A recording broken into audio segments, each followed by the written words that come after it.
Just not really a question, just observing on my practice. I was gone for a couple of weeks, couldn't, with the time changes, not able to participate in the Zoom morning meetings.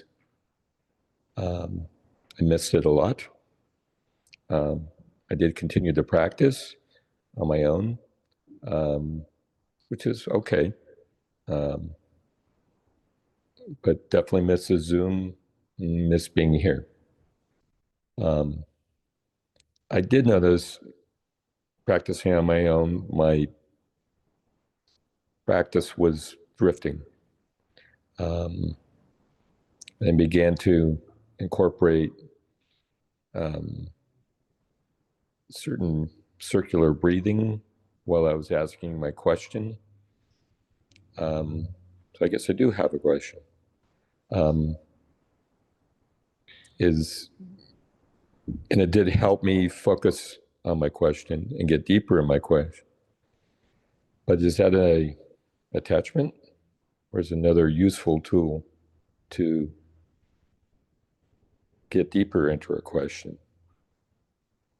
And I've been involved in other practices where you count your breath and whatnot.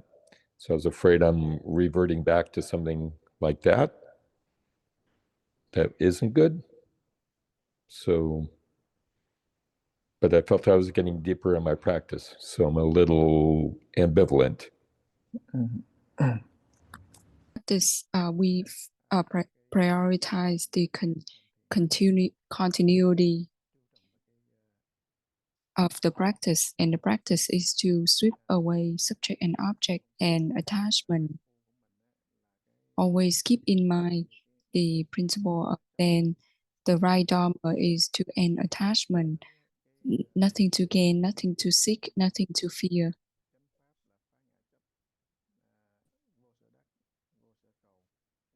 So our practice is to maintain the doubt, and in order to have the doubt, we have to raise the question. That is the foundation for us to become familiar with the practice.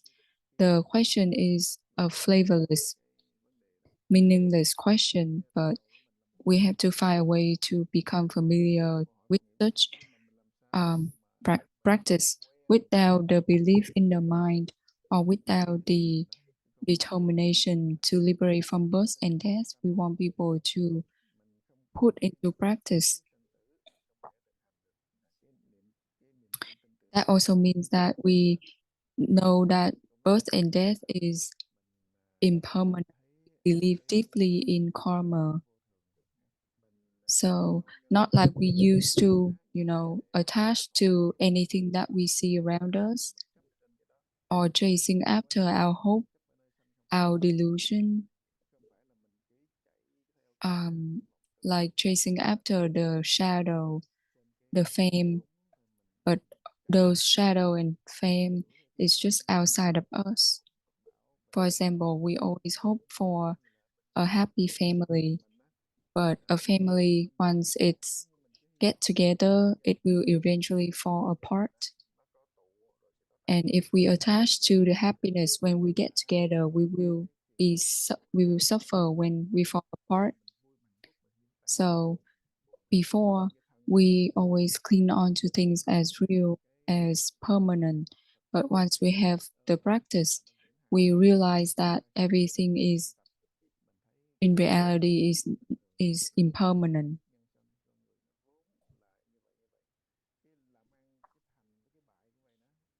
Same thing for our work, we try our best thinking everything will be smooth, but in reality, there's always obstacles, and things will never go the way we expect. And previously, in the past, we follow those things. We follow money, fame, power. But now, once we are aware of impermanence, everything only lasts for a period of time. Everything is within cause and effects. So the practice is to help us strengthen the belief in the mind and not attachment. We don't need to hold on to anything. So we have to rely on the question to stimulate the doubt. The question doesn't give us any benefit, any gain, any fame for us, but it's just like a skillful means, like a walking stick for us to walk. So are we able to maintain that doubt so that the doubt can help sweep away all of those afflictions, attachment, subject and object, and whether we gain anything at work or not, always remember the doubt.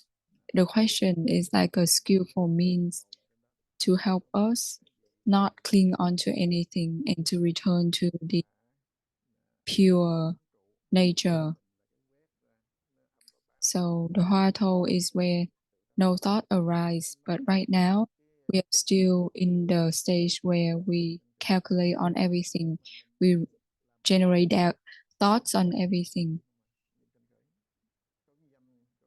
Now, if we are able to the point where we forget about our body, our mind, our world, then that doubt will bring us back to the pure nature, which is non-dualistic, which is empty, without the self and whatever belongs to the self. So every explanation is just on theory. Practically, we need to practice. And when we practice, there is nothing that is should or should not. Like some people mistakenly think that, I should just put away everything and not doing anything. That is still attachment. Same thing as if we cling on to all of those activities. Now we still, fulfill our responsibility. The only difference is we not have attachment. So the way to do that is through the doubt.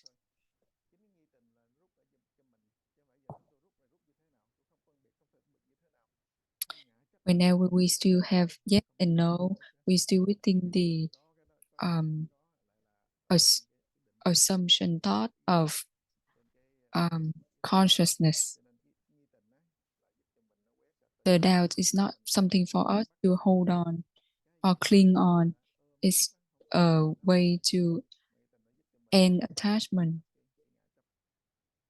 So we don't want to choose either should or should not. What we want to do is to investigate the question, to raise the doubt, to lead us to sincerely practice, sincerely investigate, and to also strengthen the belief in the mind. Then eventually we will reach achievement. But if right now we want to achieve something, then we still within the we still having object of gaining, object at fearing, so that's still not the right way. So we should continue to learn to correct our practice, to follow the intention of the Buddha, and the patriot, and also follow the right path of liberation. Is that okay with you?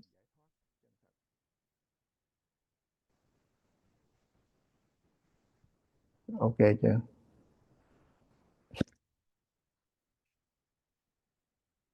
Yes, I think I understand.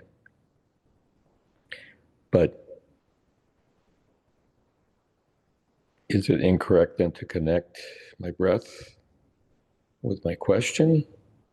That's an unhealthy attachment. Is that the message I'm taking away?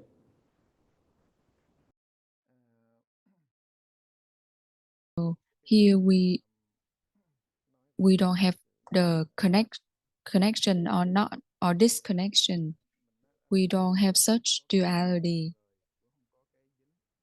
So now, in order for us to enter deeply into the practice, or enter deeply into the three jewels, and eventually rely on the teaching of the jewels to return to the nature, we cannot say if we continue or not continue, if we should change our direction or not. It's not about doing anything or discriminating anything. We still doing everything the same, no change. But as long we just need to not put our consciousness or put our assuming thoughts in those activities. So just ask the question, raise the doubt. We're still on the path of consciousness. And because we're still on that path, we don't want to confirm or negate. We just continue to do the things that are within our responsibilities. And whether we can fulfill those responsibilities or not, we don't blame on because we have the meditation or not. We just need to believe deeply in the karma and continue to practice. We don't want to choose whether to connect or disconnect, because the nature of the consciousness is we want to make everything clear. We want to clarify on everything, but those clarification is still within just the consciousness, and that consciousness is not won't last.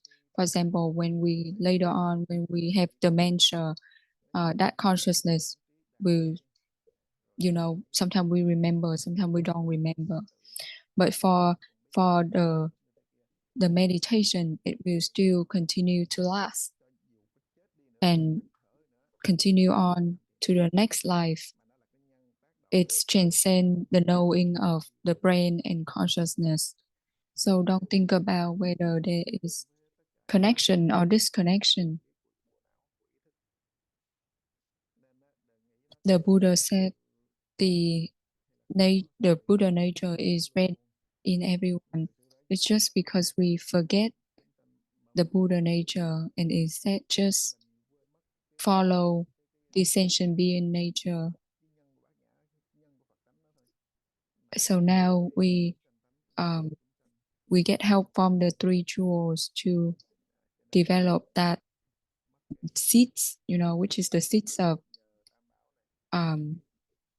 liberation. So now, whether it's knowing or knowing, attached or non-attached, it doesn't matter. We just need to practice, and the practice means ask the question, break the doubt clearly. Just ask. You don't need to. You don't need to try to keep it continuously, or you don't need to try to have it one after another. You just need to ask the question and have the belief in the mind, and everything will work out.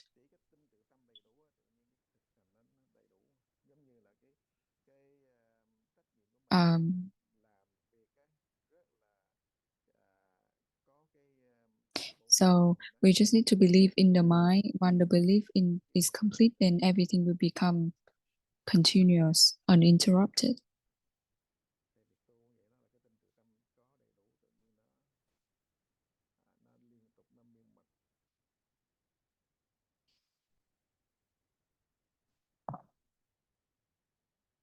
Like practicing based on the rule, we follow the rules. For example, in the past, we are not able to wake up that early. We sleep in until 10, 11, and then we have brunch. But now, thanks to the belief in the mind, we start getting early, and we get used to getting up early. And some other feel weird that how come you get up so early? Why do you have to get up such early during the weekend? And maybe we tell them that, oh, I get up to meditate, and people might laugh at us thinking, how weird is that? If you don't sleep, how come you'll be healthy? Maybe they think it's strange, but for us, we practice and we will experience it ourselves, whether it's good or not. Just like a person drinking water, only that person will know if the water is cool or hot. And when we get results from our practice, then if we miss any practice session, we will feel regretful. For example, when you go on a business trip for 2 to 3 weeks and not able to practice with other people, we automatically will feel regretful. It's just thanks to our practice. Like we regret not spending time on our practice. We don't regret about the other outside things like the fame or money, But in this case, we regret wasting time, not able to practice. It also shows that we at least have some sort of belief in the mind.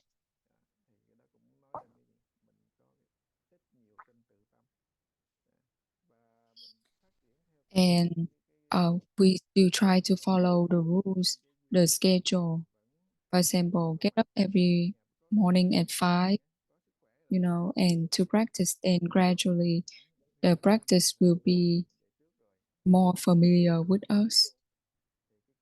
And when the practice becomes as close as the closeness between the mom and the child,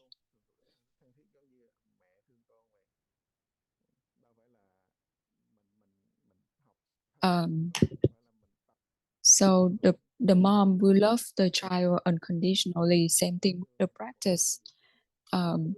We practice unconditionally without any reason, without any cause. We practice in order to return to our nature. That is a way of belief in the mind.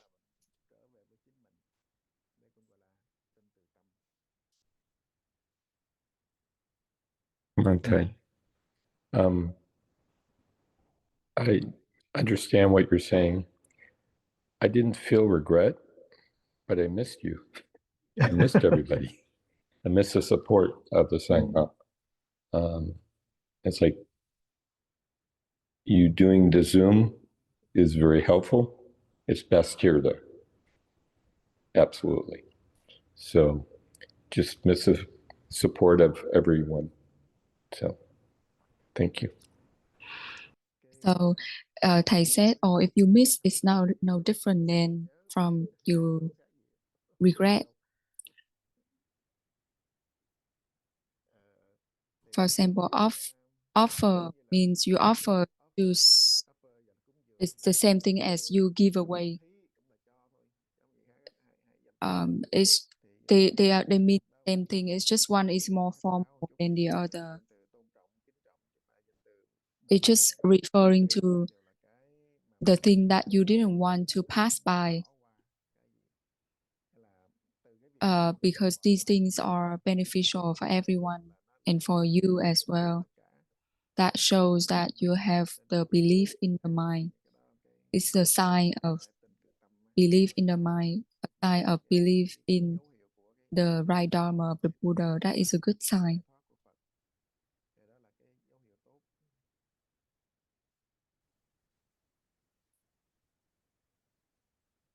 Wow, you're good. Thank you. Okay. Come on, Thay.